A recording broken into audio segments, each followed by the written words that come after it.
मैं कहता हूं, अपने प्राणों की चिंता न करो कि हम क्या खाएंगे, और ना ही अपने शरीर की कि क्या पहनेंगे, क्योंकि प्राण भोजन से बढ़कर है और शरीर वस्त्र से बढ़कर। पक्षियों पर ध्यान दो, वे न बोते हैं, न काटते हैं, और न ही उनके कोई भंडार हैं, फिर भी परमेश्वर उन्हें खिलाता है। और तुम तो पक्षियों की तुलना में कहीं बढ़कर हो।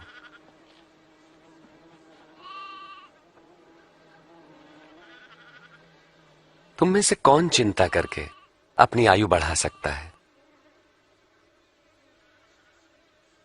जब तुम ये छोटा सा काम नहीं कर सकते तो बाकी चिंता क्यों करते हो? इन फूलों को देखो, ये कैसे बढ़ते हैं। वे किसी तरह का परिश्रम नहीं करते। राजा सुलेमान इनमें से एक के समान भी सुंदर वस्त्र न पहन सका। यदि परमेश्वर मैदान की घास को सजाते जो आज है और कल आग में झोंकी जाएगी, तो निश्चय ही वो तुम्हें भी वस्त्र पहनाएंगे।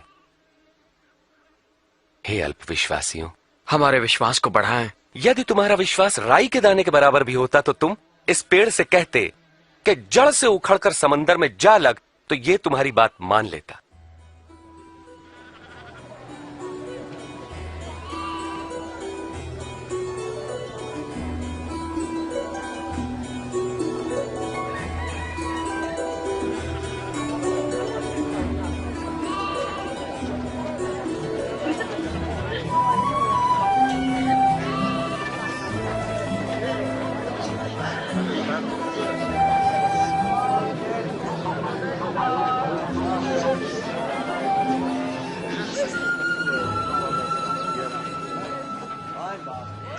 पाप में पड़ने की परीक्षा अवश्य आती है, परंतु अफसोस जिसके द्वारा वे आती है। जो किसी के लिए पाप का कारण बनता है, उसके लिए यही ठीक है कि उसके गले में भारी पत्थर लटकाकर समुद्र में डाल दिया जाए। परमेश्वर का राज्य किसके समान है? वो ऐसा है, एक मनुष्य राई का दाना लेकर अपने खेत में बोता है और वो पौधा बढ़कर पेड़ बन जाता है और पक्षी उसकी डालियों पर घोंसला बनाते हैं।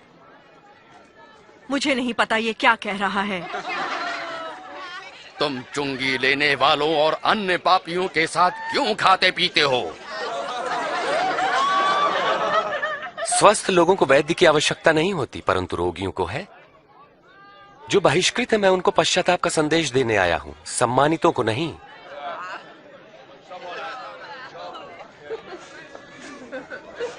हमें स्वर्ग के राज्य के बारे में बताएं। क्या और भी कुछ है? ऐ मेरे लोगों, भयभीत ना हो। परम पिता की यह इच्छा है कि तुम्हें राज्य दें। अपना सब कुछ बेचकर पैसा गरीबों को दान कर दो और ऐसे बटुए बनाओ जो फटते नहीं। स्वर्ग में धन इकट्ठा करो जहां वो घटता नहीं, क्योंकि कोई चोर वहां नहीं पहुंच सकता, न ही कीड़ा उसे नष्ट कर सकता है। जहां तुम्हारा धन होगा वहीं तुम्हारा मन भी लगेगा।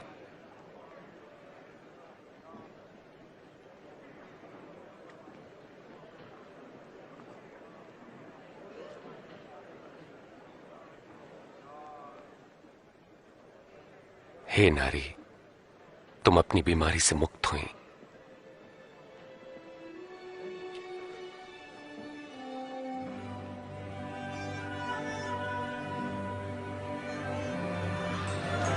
देखो, देखो ये चंगी हो गई। ये तो चमत्कार है। देखो ये चंगी हो गई। आओ देखो। परमेश्वर की महिमा हो। 18 साल। परमेश्वर आपको सुखी रखे। हफ्ते में 6 दिनों तक हम काम कर सकते हैं, तो चंगाई के लिए हम इनमें से किसी भी दिन आ सकते हैं, मगर विश्राम के दिन नहीं। अरे कपटियों, क्या विश्राम के दिन तुम में से हर कोई अपने गधे या बैल को खोलकर उन्हें पानी पिलाने नहीं ले जाता? और यहां पर यह स्त्री जो अब्राहम के वंश से है, जो 18 वर्ष तक शैतान के बंधन में थी, क्या विश्राम के दिन उसे मुक्त करना उचित न था?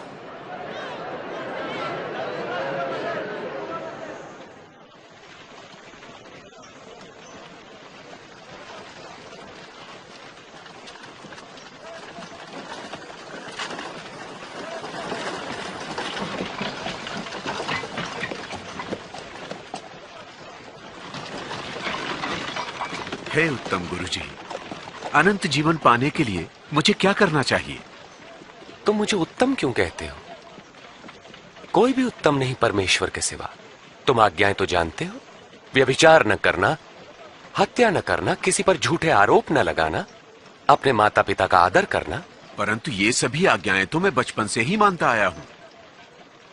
तुम्हारे लिए भी एक काम करना आवश्यक है। अपना सब कुछ बेचकर धन गरीबों को बांट दो, तुम्हें स्वर्ग में धन मिलेगा। फिर मेरे पीछे हो लो। मगर हम तो व्यापारी हैं, बहुत धनवान। धनवान का परमेश्वर के राज्य में प्रवेश कितना कठिन है। धनवान के लिए परमेश्वर के राज्य में प्रवेश मुश्किल है, जबकि ऊंट का सुई के नाके से निकलना सहज है। तो फिर कौन मुक्ति पा सकता है?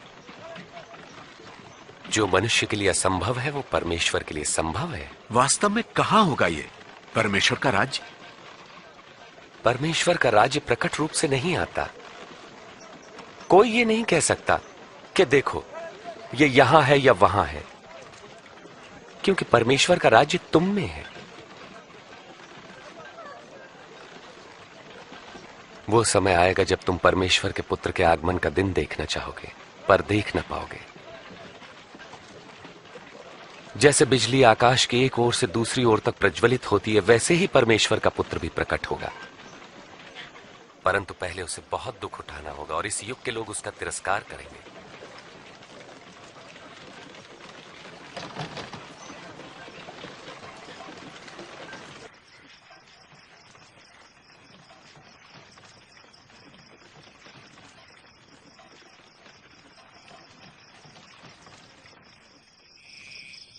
आकाश और पृथ्वी का टल जाना सहज है, परंतु परमेश्वर के वचन का एक शब्द निष्फल न होगा।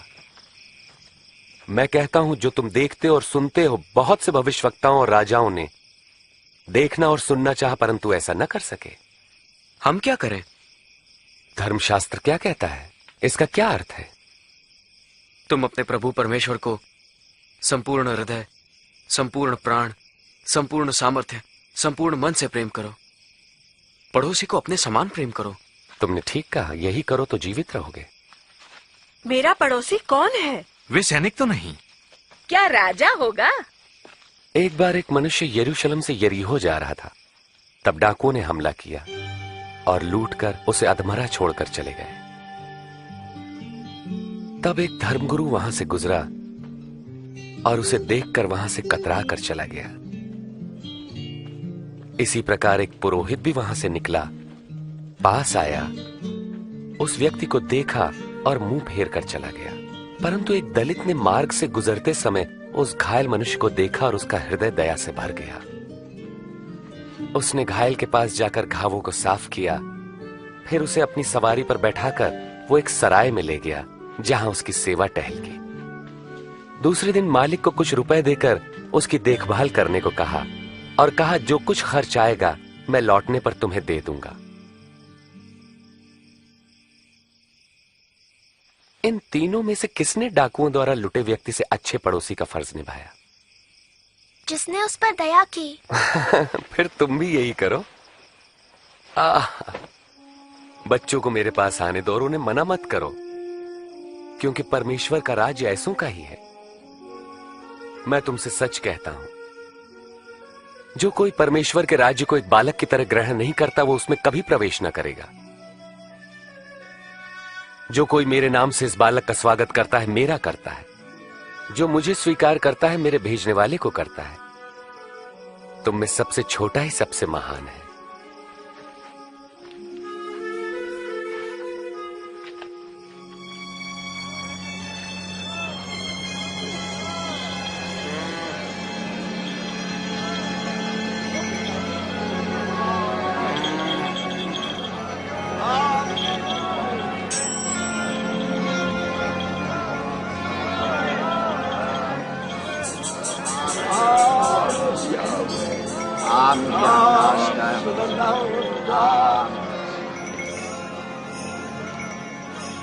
यहाँ क्या हो रहा है? कौन जा रहा है? नासरत के यीशु यहाँ से जा रहे हैं।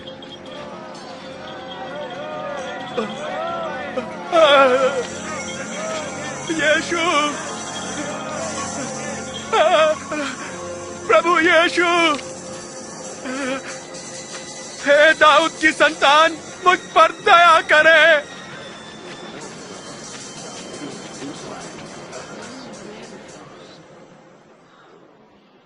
मैं तुम्हारे लिए क्या करूं? मैं फिर से देखना चाहता हूं।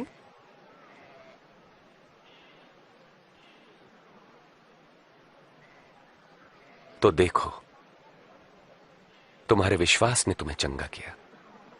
मैं देख सकता हूं, मुझे दिखाई पड़ रहा है, मैं देख रहा हूं। यीशु,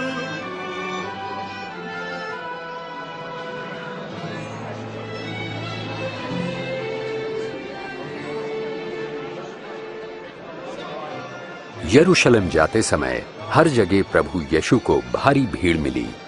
लोग उनसे उद्धार का मार्ग और परमेश्वर के राज्य के बारे में और जानना चाहते थे।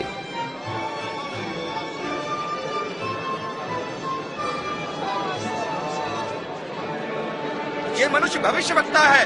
मेरे प्रभु और स्वामी, मुझे बचाइए।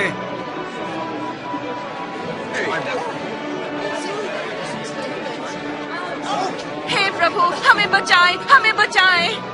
प्रभु की स्तुति हो। हमें सच्ची राह दिखाइए प्रभु। लोगों ने प्रभु यीशु को अपने प्रभु और स्वामी के रूप में स्वीकार करना प्रारंभ कर दिया।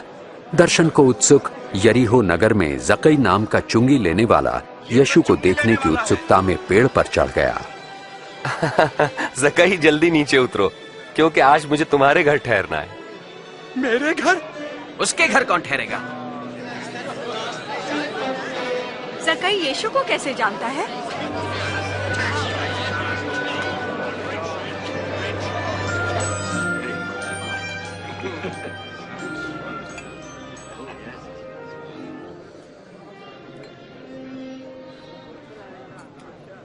सुनो, मैं अपनी संपत्ति का आधा भाग गरीबों को दे दूंगा। अगर मैंने किसी को ठगा है तो मैं उसे 4 गुना लौटा दूंगा।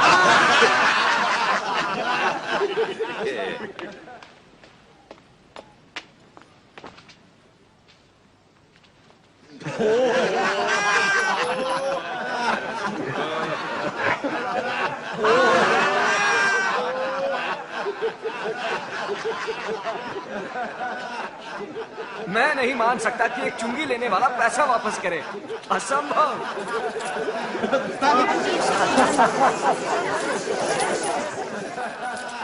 आज इस घर में मुक्ति आई है। ये मनुष्य भी इब्राहिम के वंश से ही है। मैं खोए हुओं को ढूंढने और उनका उद्धार करने आया हूं।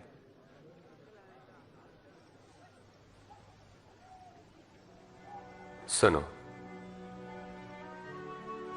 हम यरूशलेम जा रहे हैं, जहां मेरे विषय में की गई भविष्यवक्ताओं की हर भविष्यवाणी पूरी होगी। मुझे अन्य जातियों के हाथ सौंपा जाएगा। वे मेरा उपहास करेंगे, मुझे अपमानित कर मुझ पर थूकेंगे, कोड़े लगाएंगे और मार डालेंगे। परंतु तीसरे दिन मैं जी उठूंगा।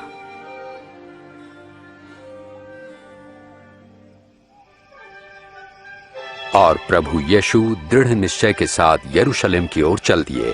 हालांकि वे जानते थे कि उन्हें मानव जाति के पापों के लिए अपने प्राण देने होंगे, फिर भी वे यरूशलेम की ओर बढ़ते गए। बहुत से लोग उनके आगमन पर आनंदित हुए और उन्हें अपना राजा मान लिया।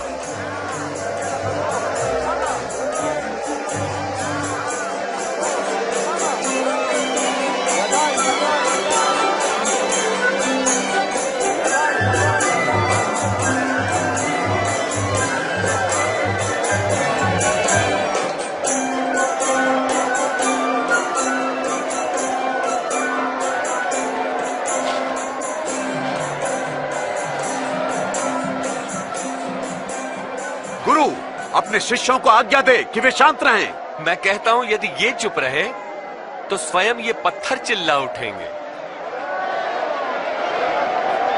सबको आशीष मिले।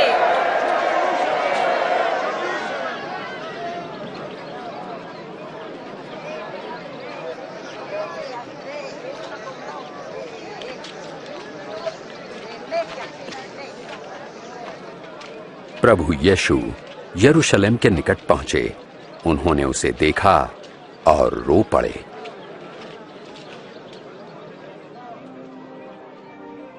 भला होता यदि तू आज अपनी शांति का मार्ग जान लेता, परंतु तू इसमें असफल रहा। वे दिन आएंगे जब तेरे शत्रु मोर्चा बांधकर तुझे घेर लेंगे और चारों ओर से तुझ पर प्रहार करेंगे। इन्हीं दीवारों के बीच तुझे तबाह कर देंगे, तुझे और तेरे लोगों को, और वो पूरी तरह तेरा सर्वनाश करके रहेंगे, क्योंकि तूने अपने अनुग्रह के समय को नहीं पहचाना।